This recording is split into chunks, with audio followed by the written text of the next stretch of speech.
বিশেষ সদস্য কৃত্তিকা বাউরি।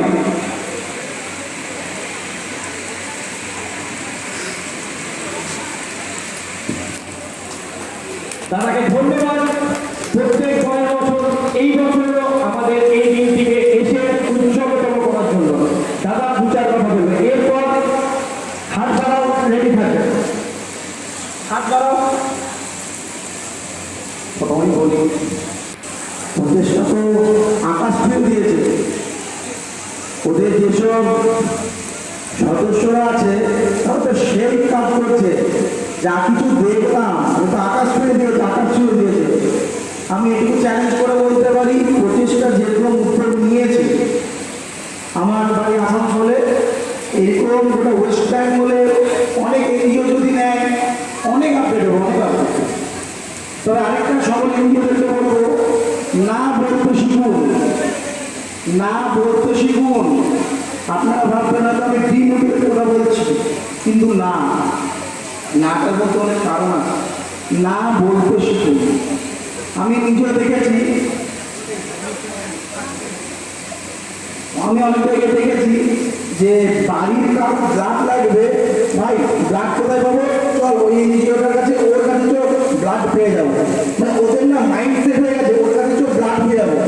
কিন্তু ও কখন এগিয়ে আসবে না যে না আজকে আমি ব্লাডটা দিয়ে আসি। তো আমি এখনো বলছি এইসব মানুষদেরকে না না বলুন, একবার ভুল ওরা একবার বুঝুক যে না ওটা পরের বাড়ির পেশেন্ট হলো, এটাও কিন্তু আমার বাড়ি, আজকে আমারও দরকার লাগতে পারে। এইসব মানুষদেরকে না বলুন, একবার না বলুন, না তাহলে আছি বুক ফাটিয়ে কাজ করি, বুক ফাটিয়ে অনেক মানুষের জন্য কাজ করেছি, অনেক মানুষের মানে এইসব কাজে নামিয়েছি। তো কিছু কিছু ক্ষেত্রে না বলতে শিখুন, অনেক কাজে লাগবে। আমরা জলে বেঁচে আসিনি, আমাদের মা বাবা ফ্যামিলি সংসার সবই আছে। তো মাঝে মাঝে না বলুন। অনেক মানুষ আমাদেরকে নিন্দা করে, কি বলে জানেন, ঘরে রেখে পরের মোষ করাচ্ছে, ঘরে রেখে পরের মোষ করাচ্ছে। হ্যাঁ, আমাদের জন্মটাই এটা, ঘরে রেখে পরের মোষ করায়। কেন জানেন? আমি জানি পরের মোষ করিয়ে যদি দুটো মানুষের পেটে অন্ন দিতে পারি তো মোষ করাই না। আমার কাজটা করে দিন, ভগবানকে প্রার্থনা করবো যে আমাকে মোষ করানোর কাজটাই দিন, আমি কিছু মানুষের মোষ করাই। যাই হোক, আমি বেশি সময় নেবো না, আমি তো ভালো বক্তা, গলার অবস্থা খারাপ। সবাই খুব ভালো থাকবেন। আমার বাড়ি আসানসোলে, আমি ছোটো ছোটো বাচ্চাদের নিয়ে কাজ করি। ছোটো ছোটো বাচ্চা যারা অসহায় অসুস্থ সেসব বাচ্চা আসুন, আমাদের ফেসবুকে আপনারা পাবেন সুপ্রিয় কর্মকার নামে, দেখবেন খুব ভালো লাগবে। নমস্কার সবাইকে। দাদা একটা খুব ভালো কথা বললো, এইটা আমরাও বুঝতাম না যে আমাদেরকে যখনই কেউ রক্তের জন্য ফোন করতো আমরা ছুটে যেতাম। তো আমাদেরকে গাইড করার লোক আছে, সত্যি এটা অস্বীকার করতে পারবো না। আমাদেরকে ব্লাড ব্যাঙ্কগুলো বিভিন্নভাবে গাইড করে, পরামর্শ দেয়। শিউরি ব্লাড ব্যাঙ্ক আমার নিজের বাড়ির মতো, আমার বাড়ির এই রুম ওই রুম যেন হয়, আমাদের শিউরি ব্লাড ব্যাঙ্ক বা শিউরি সদর হাসপাতাল আমারই একটা বাড়ির অংশ বলতে পারে।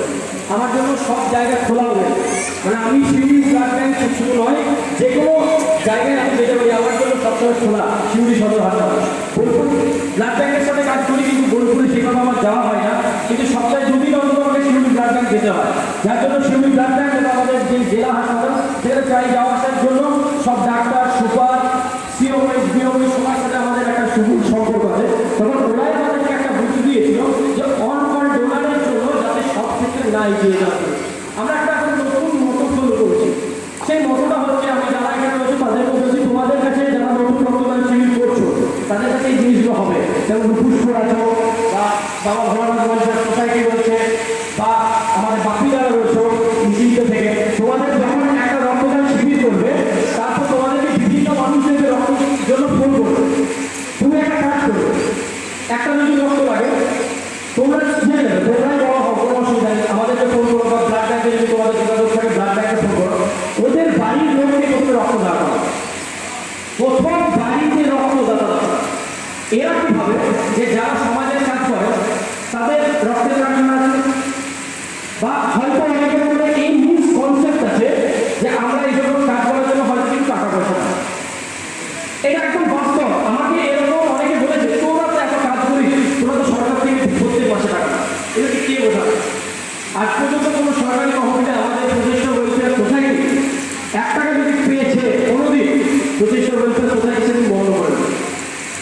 যা কাজ করি নিজেদের দমে করি, যা কাজ করি এত বড় পুজোর কাজ করি, 7,600 জামা কাপড় দিয়েছে এই বছর পুজোতে গোটা পশ্চিমবঙ্গ জুড়ে। নতুন জামা কাপড় 7,600।